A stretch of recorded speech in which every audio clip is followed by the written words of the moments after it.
एक तरफ है कैप्टन कूल तो दूसरी ओर है रहाने, ये भी सुपर कूल। क्या सीएसके करेगी वही पुरानी भूल या मिलेगा जीत का तोहफा एक ब्यूटीफुल। लेकिन बड़े मुकाबले में है चेन्नई और उनके सामने कोलकाता।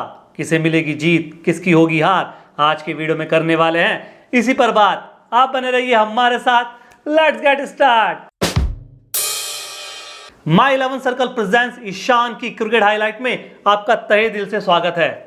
एक तरफ वो टीम जो लगातार 4 मुकाबले हार कर आई, दूसरी तरफ वो टीम जो एक जीत एक हार, एक जीत और एक हार के साथ यहां पर पहुंची है। लेकिन अब मुकाबला कौन जीतेगा, आज के वीडियो में इसी पर बात करने वाले हैं, क्योंकि 2 इंपॉर्टेंट पॉइंट दोनों टीमों के दांव पर लगे हैं। सबसे पहले आज की वीडियो में हेड टू हेड राइवलरी से बात करेंगे शुरू और पहुंचेंगे मैच के प्रेडिक्शन तक। लेकिन उससे पहले आपको बताते हैं माय 11 सर्कल जो आज बहुत स्पेशल ऑफर दे रहा है। 1 रुपये में 1 लाख का गिव अवे कॉन्टेस्ट ये खिला रहा है। मात्र 1 रुपया खर्च करके आप टीम बना के 1 लाख के कॉन्टेस्ट को ज्वाइन कर सकते हैं, खेल सकते हैं और विनर को मिलेगा 1 लाख रुपए का कैश प्राइज। यदि आप पहली बार माय 11 सर्कल पर खेलेंगे तो आपको 3 करोड़ रुपए जीतने और उसके साथ थार जीतने का मौका मिलेगा। पहली बार आप अगर डिपॉजिट करते हैं तो आपको मिलेगा 20% एक्स्ट्रा कैश। लेकिन हमारे दिए हुए लिंक से जो डिस्क्रिप्शन में है उससे आपने माय 11 सर्कल एप्लीकेशन को अपने मोबाइल में इंस्टॉल किया तो आपको मिलेगा 1500 रुपीज़ का एक्स्ट्रा बोनस। है ना कमाल का फीचर। तो फटाफट से डाउनलोड कीजिए my 11 circle application, link description में है। चेन्नई और कोलकाता की हेड टू हेड राइवलरी में मुकाबले हुए 30, लेकिन ज्यादा डोमिनेशन यहां पे चेन्नई का, क्योंकि 19 बार चेन्नई ने कोलकाता को हराया।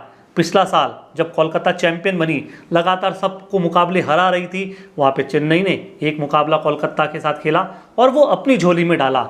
आखिरी 5 मुकाबलों में भी चेन्नई का डोमिनेशन है, क्योंकि 80% जीत इनके खाते में है। कोलकाता नाइट राइडर्स का पैटर्न इंटरेस्टिंग रहा। एक हार जीत और हार के साथ कोलकाता यहां पर पहुंची है। लेकिन चेन्नई 4 मुकाबले हार कर आई है। मुकाबला चेन्नई के गढ़ में है, जहां लगातार 2 मुकाबले चेन्नई हार गई। लेकिन इस मुकाबले में कप्तान की वापसी हो गई है, तो क्या तकदीर बदलेगी। वैसे ये मैदान स्पिन फ्रेंडली है। दोनों टीमों के पास सबसे बड़ी ताकत उनकी स्पिन गेंदबाजी है। अजिंक्य रहाणे तो कोलकाता में शिकायत करते रहते हैं कि यार हमें क्यूरेटर्स स्पिन पिच नहीं दे रहे, यहाँ पे स्पिन पिच मिलने वाली है। घुमावदार गेंदें हुई, स्पिन गेंदबाजों का कमाल हुआ तो वो टीम मैच ज़रूर निकालने वाली है। इस ग्राउंड का क्या इतिहास है, अब तक 88 मुकाबले हुए, ज़्यादातर पहले बल्लेबाजी करने वाली टीमें जीती है। और इस आईपीएल का पैटर्न भी बहुत ज़्यादा ये रहा है कि टॉस जीतकर भले ही गेंदबाजी का फैसला किया जाए, लेकिन पहले बल्लेबाजी करने वाली टीमें भी मुकाबला जीत रही है। चेन्नई का गढ़ है, चेन्नई यहाँ पर बहुत सॉलिड है। लेकिन पिछले 2 मुकाबलों से टीमों ने चेन्नई के किले को फतेह किया है। क्या कोलकाता भी ऐसा कर पाएगी, आइए करते हैं बात। लेकिन सबसे पहले कंपैरिजन, जो सबसे बड़ी ताकत दोनों टीमों की है, स्पिन यूनिट। कोलकाता के पास क्या है, वरुण चक्रवर्ती, सुनील नारायण, 2 ऐसे गेंदबाज जिनकी इकोनॉमी बेहतर, जिनका स्ट्राइक रेट लाजवाब और जिनमें विकेट टेकिंग एबिलिटी सबसे खूबसूरत नजर आती है। थोड़ी सी स्पिन ट्रैक इन्हें मिल गई तो वहां पर ये बल्लेबाजों को अपनी स्पिन गेंदबाजी पर कत्थक जरूर करा सकते हैं। दूसरी तरफ चेन्नई का स्पिन अटैक है, जहां पे नूर अहमद है जिनके सर पर पर्पल कैप है, अश्विन जिनके पास एक बहुत बड़ा एक्सपीरियंस है, रविंद्र जडेजा जो सीधे हाथ के बल्लेबाजों के लिए कई बार नाइटमेयर साबित होते हैं। और पिछली बार जब कोलकाता के सामने जडेजा थे, वहाँ पे 3 विकेट इन्होंने छटकाए थे।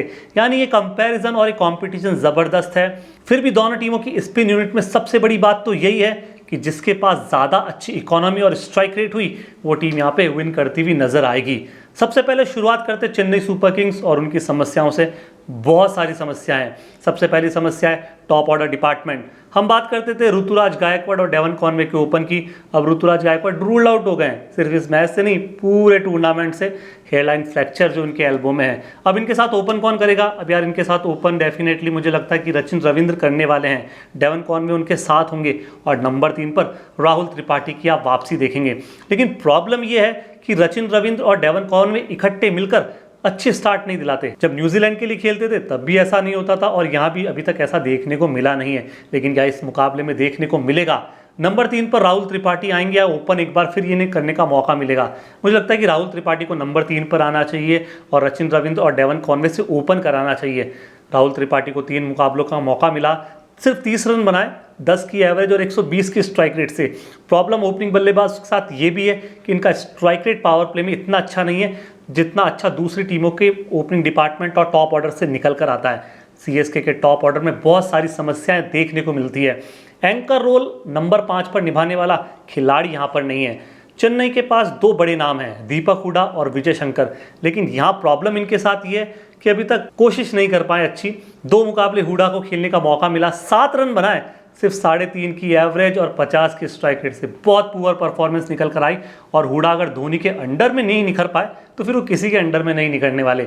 विजय शंकर मुकाबले खेले, अच्छे रन बनाए, 69 रन बना के नॉट आउट रहे, इस लिहाज से इनकी एवरेज बहुत बढ़िया, लेकिन प्रॉब्लम इनकी स्ट्राइक रेट के साथ आती है, क्योंकि जब एक्सीलेटर पर पैर दबाने का मौका आता है विजय शंकर उस एक्सीलेटर पर पैर ढंग से दबा नहीं पाते, गियर को चौथे और पांचवें में डालकर गाड़ी को चला नहीं पाते, और इस वजह से चेन्नई की गाड़ी बहुत धीरे चलती है। चेन्नई एक्सप्रेस ना लग के लोकल ट्रेन जैसी दौड़ती हुई नजर आती है। तो कहीं ना कहीं चेन्नई के नंबर 5 पर तेजी से बल्लेबाजी करने की प्रॉब्लम है, एंकर रोल वाली प्रॉब्लम यहाँ पे नजर आती है। कई बार रविंद्र जडेजा को मौका मिलता है, लेकिन वो भी इतनी अच्छी तरह से मौके को भुना नहीं पाए, क्योंकि रविंद्र जडेजा एक तरह से देखा जाए तो बॉलिंग ऑलराउंडर है, वो बैटिंग ऑलराउंडर नजर नहीं आते। नाउ एक प्रॉब्लम शिवम दुबे के साथ भी है कि यार शिवम दुबे इस सीज़न उतने अच्छे लगे नहीं जितने पिछले सीज़न थे। पिछले सीज़न 162 की स्ट्राइक रेट से रन बनाए, लेकिन इस सीज़न सिर्फ 143 की स्ट्राइक रेट से रन बना रहा है। 5 मुकाबले खेले, बल्ले से 106 रन जोड़े, लेकिन एवरेज सिर्फ 21 का। नंबर 4 पर आते हैं, बड़ी जिम्मेदारी इनके कंधों पर होती है, और सबसे बड़ी प्रॉब्लम है कि बहुत जल्दी आ जाते हैं यार। 6-7 ओवर में नंबर 4 पर इन्हें बल्लेबाजी करने का मौका मिलता है, क्योंकि चेन्नई सुपर किंग्स लगातार 6 या 7वें ओवर तक अपने 2 विकेट खो देती है। प्रेशर शिवम दुबे पर आता है, क्योंकि शिवम दुबे उस तरह के बल्लेबाज हैं कि वो अपने आप को रोक नहीं सकते, उन्हें रोकना पड़ता है और रुकना पड़ता है और फिर रन बनाने पड़ते हैं। लेकिन ऐसी प्रॉब्लम्स में शिवम दुबे अपने आप को एडजस्ट कर नहीं पा रहे। प्रॉब्लम्स यहाँ पर शिवम दुबे के साथ ये भी निकल कर आती है। प्रॉब्लम ये है कि कोलकाता नाइट राइडर्स के खिलाफ इनके आंकड़े भी ज़्यादा अच्छे नहीं हैं। 7 मुकाबले में 169 रन है, सिर्फ 144 की स्ट्राइक रेट से, जबकि हमने देखा कि शिवम दुबे 170 की स्ट्राइक रेट से ओवरऑल रन बनाते हुए नजर आते हैं। हालांकि चैपॉक की पिच पर अच्छा प्रदर्शन है, 19 मुकाबलों में 447 रन जरूर है, बट जो इस सीजन 2 मुकाबले यहां पर खेले वहां पे दुबे का बल्ला खामोश रहा, ज़्यादा बड़े स्कोर कर नहीं पाया है। एक और बड़ी प्रॉब्लम है कि महेंद्र सिंह धोनी जो बढ़िया स्ट्राइक रेट लिए में बहुत नीचे बल्लेबाजी करते हैं। पिछले मुकाबले में ऊपर आए, अच्छी बल्लेबाजी की झलक देखी, क्या इसको कंटिन्यू रख पाएंगे? अब कप्तानी का भी जिम्मा है कि नंबर 5 पर आके वो बल्लेबाजी करेंगे, क्वेश्चन मार्क लगा हुआ है। एक प्रॉब्लम मुझे ये भी लगती है कि चेन्नई शिवम दुबे को एज ए 6th बॉलर इस्तेमाल क्यों नहीं कर रही। Shivam Dube as a all rounder team का हिस्सा है, छठे गेंदबाजी का अच्छा विकल्प वो है। बहुत से मौक़ों पर हमने देखा वो ब्रेक थ्रू गेंदबाज भी साबित हुए हैं। जब चेन्नई को ज़रूरत हो या टीम इंडिया को ज़रूरत होती है, अगर शिवम दुबे जैसा खिलाड़ी आपकी प्लेइंग 11 में है तो वहाँ पर वो विकेट निकालकर हमेशा देते हैं।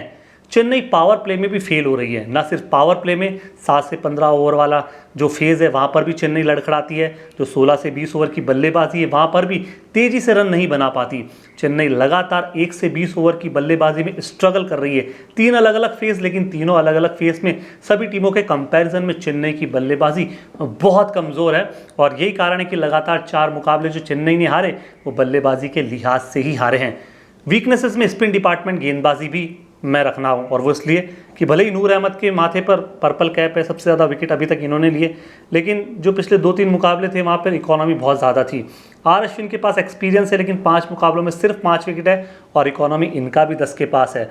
रविंद्र जडेजा 5 मुकाबले सिर्फ 2 विकेट निकाले यार। एक ऐसा गेंदबाज जो आपको प्रॉपर बॉलिंग का एक ऑप्शन देता है, चैपॉक का पिच होता है, वहाँ पे 4 ओवर की गेंदबाजी भी नहीं कर पाता।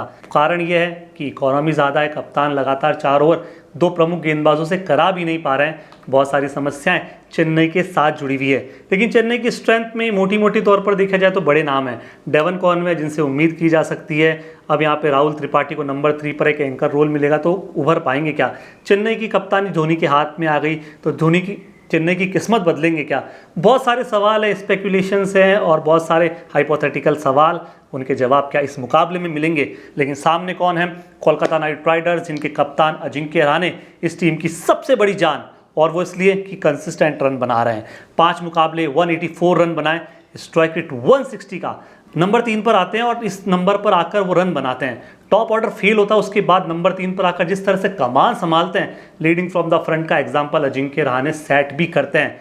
चेन्नई के खिलाफ 21 का एवरेज ज़रूर, लेकिन इस सीज़न जिस तरह से बल्लेबाजी की, सब बड़ी टीमों के खिलाफ रन बनाया, चेपॉक पर स्पिन को अच्छी तरह से खेलने के लिए अजिंक्य रहाणे एक बहुत बड़ा एग्जाम्पल अपनी टीम के अदर्स बल्लेबाजों के लिए सेट करते हुए भी दिख सकते हैं। अब इनका साथ वेंकटेश अय्यर भी दे सकते हैं, क्योंकि ये भी पिछले 2 मुकाबलों से उभर कर आए और नंबर 4 पर ये भी रन बना रहे हैं। एलएसजी के खिलाफ इन्होंने बहुत अच्छी पारी खेली, 5 मुकाबले 114 रन बल्ले से, स्ट्राइक रेट 154 की। नंबर 4 पर अच्छी स्ट्राइक रेट वाला बल्लेबाज, भले ही चेन्नई के पास शिवम दुबे हो, लेकिन स्ट्राइक रेट इन सीज़न में इतनी अच्छी निकल कर नहीं आई। लेकिन चेन्नई के खिलाफ स्ट्राइक रेट और एवरेज वेंकटेश अय्यर का पुअर है। फिर भी अय्यर और अजिंक्य की जोड़ी नंबर 3 और 4 पर अच्छी लग रही है। चेन्नई की स्ट्रेंथ में सबसे बड़े नाम हैं आर, रिंकू, रसल और रमनदीप। डिस्ट्रक्टिव बल्लेबाज है, तेज़ी से रन बनाने वाले खिलाड़ी, और जिस स्पीड से 5, 6 और 7 पर ही बल्लेबाजी कर सकते हैं, इतनी तेज़ स्पीड से बल्लेबाजी करने वाले खिलाड़ी किसी भी फ्रेंचाइजी में नहीं है। यहाँ है, लेकिन इनके साथ प्रॉब्लम ये है कि ये इतनी अच्छी स्ट्राइक रेट से रन नहीं बना रहे। रिंकू सिंह ने पिछले मुकाबले में 250 की स्ट्राइक रेट से रन बनाए, उसके अलावा जो पहले के 4 मुकाबले थे वहाँ पे वो ठीक ठाक ही परफॉर्मेंस कर पाए। रसल का तो बल्ला ही नहीं चल रहा यार, सिर्फ 17 रन अभी तक आए, जितने भी मौके मिले उसमें सिर्फ 17 रन अभी तक बैट से जोड़े। 126 की स्ट्राइक रेट है रसल की, 126 की स्ट्राइक रेट, चौंकने वाली बात लगती है ना दोस्तों। रमनदीप सिंह, यार इन्हें ज़्यादा मौका ही नहीं मिलता बल्लेबाजी करने का, अभी तक जितने भी मौके मिले 29 रन बनाए, लेकिन इनका भी स्ट्राइक रेट बहुत कमज़ोर है। इस सीज़न तो 126 की स्ट्राइक रेट से इन्होंने भी बल्लेबाजी की है। जो आर है केकेआर का, अगर वो नहीं चलेगा 5, 6 और 7 नंबर पर, तो केकेआर की अच्छी फिनिशिंग आप यहाँ पर मिस करते हुए नजर आएंगे, और केकेआर हर बार अच्छी फिनिश यहाँ पर मिस कर रहा है। कोलकाता नाइट राइडर्स की एक और प्रॉब्लम है, जो टॉप ऑर्डर डिपार्टमेंट है, जहाँ पे क्विंटन डिकॉक और सुनील नारायण है, उनके बल्ले से अच्छी स्टार्ट नहीं मिल रही। दोनों इकट्ठे मिलकर पावर प्ले में 60 से ज़्यादा रन बना नहीं पा रहे, टीम अटक रही है। या तो विकेट खोता है, अजिंक्य रहाणे को आके मोर्चा संभालना पड़ता है, या दोनों जब होते हैं तो 60 से ऊपर भी टारगेट को पार नहीं कर पाते पावर प्ले में। ये समस्या लगातार कोलकाता के टॉप ऑर्डर में देखने को मिल रही है। कोलकाता की फास्ट गेंदबाजी भी थोड़ी एक्सपेंसिव है, 10 से ऊपर की इकोनॉमी प्रमुख तेज़ गेंदबाजों की लगती है, उसमें ओवरसीज़ गेंदबाज तो बहुत ज़्यादा पिटाई खा रहे हैं यार। सबसे बड़ी प्रॉब्लम ओवरसीज़ प्लेयर्स को लेकर भी है। क्विंटन डिकॉक को देख लीजिए, सिर्फ 1 शतक है, उसके अलावा कंसिस्टेंट परफॉर्मेंस कर नहीं पा रहे। सुनील नारायण इस साल और इस सीज़न 2024 वाली झलक दे नहीं पा रहे। बल्ले से कभी कभी रन परफॉर्म कर रहे हैं, लेकिन उतना अच्छा नहीं जितना 2024 में किया था। आंद्रे रसल का बल्ला खामोश है, और स्पेंसर जॉनसन तो 11, 12 और पिछले मुकाबलों में तो 15 की इकोनॉमी से गेंदबाजी की। हर्षित राणा पर रिलायबिलिटी ज़्यादा बढ़ जाती है, लेकिन पिछले बार इनकी इकोनॉमी 10 की थी। वैभव की भी 9.5 की इकोनॉमी है, और स्पेंसर जॉनसन की जैसे हमने बात की पिछले मुकाबले में 15 की इकोनॉमी से रन दिए। कोलकाता नाइट राइडर्स के प्रमुख 3 तेज़ गेंदबाज अगर एक्सपेंसिव साबित होते हैं, तो टीम की बल्लेबाजी पर बहुत ज़्यादा प्रेशर बनता है। दोनों टीमों की प्लेइंग 11 में कुछ बदलाव होने वाला है क्या? चेन्नई की प्लेइंग 11 में डेफिनेटली बदलाव होगा। ऋतुराज गायकवाड़ बाहर गए हैं, तो अब ओपन कौन करेगा? डेवन कॉनवे के साथ हमें लगता है कि रचिन रविंद्र को ओपन करना चाहिए, और नंबर 3 पर राहुल त्रिपाठी आएंगे, क्योंकि ऑप्शन में ज़्यादा बड़े नाम नहीं है। इकलौता यही नाम है जो नंबर 3 के लिए परफेक्ट फिट बैठता है। कप्तान धोनी नंबर 3 पर इन्हें खिलाएंगे और ओपन डेवन कॉनवे और रचिन रविंद्र से कराएंगे क्या? ये सवाल धोनी के साथ और सीएसके मैनेजमेंट के साथ जुड़ गया। नंबर 4 पर शिवम दुबे को आना है, और 5 पे विजय शंकर मोर्चा संभालेंगे। मुझे लगता है यहाँ धोनी को नंबर 6 वाली पोजीशन तो संभालनी चाहिए, और यहाँ पर आके अगर जल्दी विकेट गिर जाए या कुछ ऐसा मौका है ज़्यादा गेंदें खेलने का, तो आके फिनिश करना चाहिए गेम को बहुत अच्छी तरह से। कोलकाता नाइट राइडर्स की टीम में बदलाव होगा क्या? मुझे नहीं लगता कि ज़्यादा बदलाव यहाँ पे होने वाले हैं। शायद हो सके क्विंटन डिकॉक की जगह रहमानुल्लाह गुरबाज को खेलने का मौका मिले, लेकिन नहीं, कोलकाता शायद क्विंटन डिकॉक के साथ जाएगी, क्योंकि एक्सपीरियंस ये बहुत बड़ा कैरी करते हैं। नाउ बात करते हैं फैंटेसी 11 की। यदि आप माई 11 सर्कल पर फैंटेसी 11 बनाते हैं, तो इस मुकाबले के लिए आपको 1 रुपये में 1 लाख रुपये का गिव अवे कॉन्टेस्ट ये एप्लीकेशन खिला रही है। लिंक डिस्क्रिप्शन में आप ज्वाइन कर लीजिए, और ये हमारी फैंटेसी 11 की टीम है, इससे आपको अपनी टीम बनाने में मदद मिलेगी। अब बात करते हैं इस मुकाबले की प्रेडिक्शन के बारे में। चेन्नई या कोलकाता, कौन जीतेगा ये मुकाबला? एक तरफ वो टीम जो लगातार 4 मुकाबले हार कर आई, मुकाबला लेकिन उनके गढ़ में है। दूसरी तरफ वो टीम जो हार जीत और हार के साथ ये मुकाबला खेल रही है। तो क्या ये मुकाबला चेन्नई जीत पाएगी? दोस्तों मुझे लगता है शायद ये मुकाबला चेन्नई जीत सकती है, लेकिन आपकी क्या राय है और आपका क्या ख्याल है? कमेंट बॉक्स में हम कर रहे हैं आपका इंतज़ार। शुक्रिया, बहुत बहुत धन्यवाद।